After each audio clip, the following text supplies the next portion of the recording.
স্বাগতম আমার প্রিয় ক্লাস 7 এর ছাত্রছাত্রীরা। তোমরা কি জানো, জিওগ্রাফি পরীক্ষায় সবচেয়ে বেশি নম্বর পাওয়ার গোপন রহস্য হল আগে থেকেই সঠিক প্রশ্নগুলো জেনে নিয়ে স্মার্টভাবে প্রস্তুতি করা।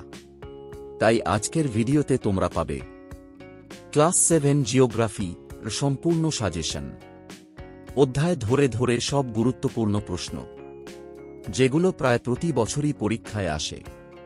তোমরা শুধু মন দিয়ে ভিডিওটা শেষ পর্যন্ত দেখো, আমি গ্যারান্টি দিচ্ছি তোমাদের নম্বর 90% এর নিচে নামবেই না।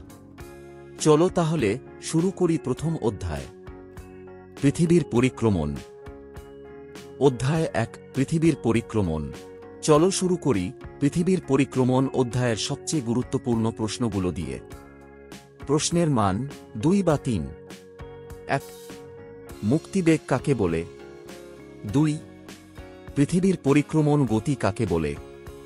3. পৃথিবীর কক্ষপথ ও কক্ষতল কাকে বলে? 4. কেপলারের প্রথম সূত্রটি লেখো। 5. অপসূর অবস্থান কাকে বলে? 6. অনুসূর অবস্থান কাকে বলে? 7. সূর্যের দৈনিক আপাত গতি কাকে বলে? 8. সূর্যের বার্ষিক আপাত গতি বা রবিমার্গ কাকে বলে? 9. 21শে জুনকে কর্কট সংক্রান্তি বলে কেন? 10. কাকে এবং কেন নিশীথ সূর্যের দেশ বা মধ্যরাত্রির সূর্যের দেশ বলা হয়? 11. মেরুপ্রভা বা মেরুজ্যোতি কি? 12. অপসূর এবং অনুসূর অবস্থানের মধ্যে পার্থক্য করো। অধ্যায় 2, ভূপৃষ্ঠে কোন স্থানের অবস্থান নির্ণয়। চলো দেখে নেওয়া যাক দ্বিতীয় অধ্যায়, ভূপৃষ্ঠে কোন স্থানের অবস্থান নির্ণয়। প্রশ্নের মান 2 বা 3। 1. মূল মধ্যরেখা কাকে বলে? 2. নিরক্ষরেখা কাকে বলে? নিরক্ষরেখার বৈশিষ্ট্যগুলি লেখো। 3. অক্ষরেখা বা সমাক্ষরেখা কাকে বলে? অক্ষরেখার বৈশিষ্ট্যগুলি লেখো। 4. দ্রাঘিমারেখা কাকে বলে? দ্রাঘিমারেখার বৈশিষ্ট্যগুলি লেখো। 5. জিপিএস কি? এর ব্যবহার লেখো। 6. প্রমাণ দ্রাঘিমা কাকে বলে? 7. স্থানীয় সময় বলতে কি বোঝো? 8. অক্ষরেখা ও দ্রাঘিমারেখা এর মধ্যে পার্থক্য লেখো। অধ্যায় 3, বায়ুচাপ। এবার জানব তৃতীয় অধ্যায়ের সবথেকে গুরুত্বপূর্ণ প্রশ্নগুলো। প্রশ্নের মান 2 বা 3। 1. সমচাপরেখা কাকে বলে? এর বৈশিষ্ট্যগুলি লেখো। 2. উচ্চচাপ কাকে বলে? 3. বায়ুচাপ কি সর্বত্র সমান? 4. বায়ুর উচ্চচাপ ও নিম্নচাপের মধ্যে পার্থক্য লেখো। অধ্যায় 4, ভূমিরূপ। এবার জানব চতুর্থ অধ্যায়ের সবথেকে গুরুত্বপূর্ণ প্রশ্নগুলো। প্রশ্নের মান 2 বা 3। 1. ভঙ্গিল পর্বত কাকে বলে?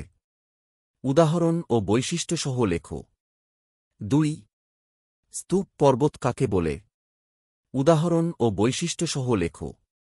3. আগ্নেয় পর্বত কাকে বলে? উদাহরণ ও বৈশিষ্ট্যসহ লেখো। 4. পর্বত বেষ্টিত মালভূমি কাকে বলে? 5. মহাদেশীয় মালভূমি কাকে বলে? 6. ব্যবচ্ছিন্ন মালভূমি কাকে বলে? 7. মালভূমিকে টেবিল ল্যান্ড কেন বলা হয়? 8. পামির মালভূমিকে পৃথিবীর ছাদ বলা হয় কেন? 9. পলি গঠিত সমভূমি কাকে বলে? 10. লোয়েস সমভূমি কাকে বলে? 11. গ্রস্ত উপত্যকা কাকে বলে?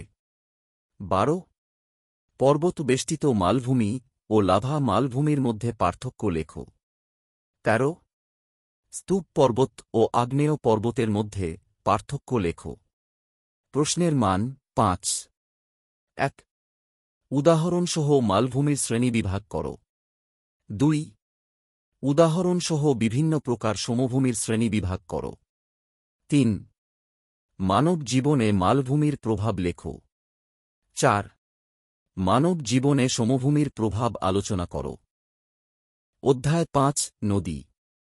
এবার জানব পঞ্চম অধ্যায়ের সবথেকে গুরুত্বপূর্ণ প্রশ্নগুলো। প্রশ্নের মান 2 বা 3। 1. নদীর উৎস কাকে বলে? 2. ধারণ অববাহিকা কাকে বলে? 3. আদর্শ নদী কাকে বলে? 4. জল বিভাজিকা কাকে বলে? 5. নদী উপত্যকা কাকে বলে? 6. নদী অববাহিকা কাকে বলে? 7. অন্তর্বাহিনী নদী কাকে বলে? উদাহরণ দাও। 8. আন্তর্জাতিক নদী কাকে বলে? উদাহরণ দাও। 9. নিত্যবহ নদী কাকে বলে? 10. অনিত্যবহ নদী কাকে বলে? 11. গিরিখাত কাকে বলে? 12. ক্যানিয়ন কাকে বলে? 13. জলপ্রপাত কাকে বলে? এর বৈশিষ্ট্যগুলি লেখো। 14. অশ্বক্ষুরাকৃতি হ্রদ কাকে বলে? 15. গিরিখাত ও ক্যানিয়নের মধ্যে পার্থক্য লেখো। 16. নদী উপত্যকা ও নদী অববাহিকার মধ্যে পার্থক্য লেখো। প্রশ্নের মান 5। 1. নদীর উচ্চ প্রবাহ অঞ্চলে গঠিত 3টি ভূমিরূপের চিত্রসহ বিবরণ লেখো। 2. নদীর মধ্য প্রবাহ অঞ্চলের নদী গতি ভূমিরূপগুলি লেখো। অধ্যায় 6 জলদূষণ। এবার জানব জলদূষণ অধ্যায়ের সবথেকে গুরুত্বপূর্ণ প্রশ্নগুলো। প্রশ্নের মান 3। 1. হাইপোথার্মিয়া কাকে বলে? 2. ইউট্রোফিকেশন কাকে বলে? 3. গৃহস্থালির বর্জ্য থেকে কিভাবে জলদূষণ হয়? 4. আর্সেনিক দূষণ কিভাবে সৃষ্টি হয়? 5. অ্যাসিড বৃষ্টির ফলে কিভাবে জলদূষণ হয়? প্রশ্নের মান 5। 1. জলদূষণের কারণগুলি আলোচনা করো। 2. জলদূষণের ফলাফল বা প্রভাবগুলি আলোচনা করো। 3. জলদূষণ নিয়ন্ত্রণ বা প্রতিরোধের উপায়গুলি আলোচনা করো। অধ্যায় 7 মাটি দূষণ। এবার জানব মাটি দূষণ অধ্যায়ের সবথেকে গুরুত্বপূর্ণ প্রশ্নগুলো। প্রশ্নের মান 2 বা 3।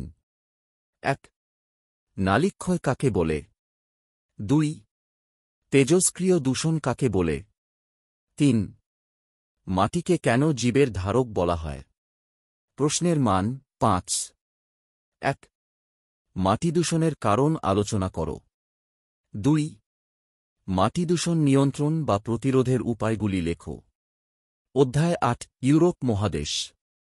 এবার চলি পৃথিবীর এক আশ্চর্য মহাদেশ ইউরোপে। প্রশ্নের মান 2 বা 3। 1. কোন দেশকে হাজার হ্রদের দেশ বলা হয় এবং কেন? 2. স্ট্রম্বলি আগ্নেয়গিরিকে ভূমধ্যসাগরের আলোকস্তম্ভ বলা হয় কেন? 3. ইউরোপ মহাদেশকে উপদ্বীপীয় মহাদেশ বলা হয় কেন? 4. রুড অঞ্চলের প্রধান খনিজ সম্পদ কি কি? 5. লন্ডন অববাহিকায় কৃষিকাজ সম্পর্কে সংক্ষিপ্ত লেখো। 6. ট্রাক ফার্মিং কাকে বলে? 7. লন্ডনকে পুনঃরপ্তানি বন্দর বলা হয় কেন? 8. পোল্ডার ভূমি কি? প্রশ্নের মান 5। 1. ইউরোপ মহাদেশের সমৃদ্ধির কারণ আলোচনা করো। 2. ইউরোপ মহাদেশে জলবায়ুর বৈচিত্র্য থাকার কারণগুলো কি কি? 3. রুড অঞ্চলের প্রাকৃতিক পরিবেশ সম্পর্কে বিস্তারিত আলোচনা করো। 4. রুড শিল্পাঞ্চলের অর্থনৈতিক পরিবেশ সম্পর্কে সংক্ষিপ্ত বর্ণনা দাও। 5. পোল্ডার ভূমি কিভাবে গঠিত হয়? 6. পোল্ডার ভূমির অর্থনৈতিক পরিবেশ সম্পর্কে আলোচনা করো। 7. জলবায়ুর বৈচিত্র্যের ভিত্তিতে ইউরোপ মহাদেশকে কতগুলি শ্রেণীতে বিভক্ত করা যায় আলোচনা করো। তো বন্ধুরা, ক্লাস 7 জিওগ্রাফি রসব অধ্যায়ের সব গুরুত্বপূর্ণ প্রশ্ন আজ সাজেশন আকারে দেখে নিলাম। এগুলো ভালোভাবে রিভিশন করলে তোমাদের পরীক্ষায় নম্বর কমার কোনো সম্ভাবনাই নেই। মনে রাখবে, স্মার্ট পড়া, নিয়মিত রিভিশন আর সঠিক সাজেশন, এই তিনটাই তোমার সাফল্যের চাবিকাঠি। যদি ভিডিওটি হেল্পফুল লাগে, লাইক করো, বন্ধুদের শেয়ার করো আর আরও সাজেশন পেতে সাবস্ক্রাইব করে রেখো। পরের ভিডিওতে আবার দেখা হবে। ভালো থেকো, মনোযোগী থেকো।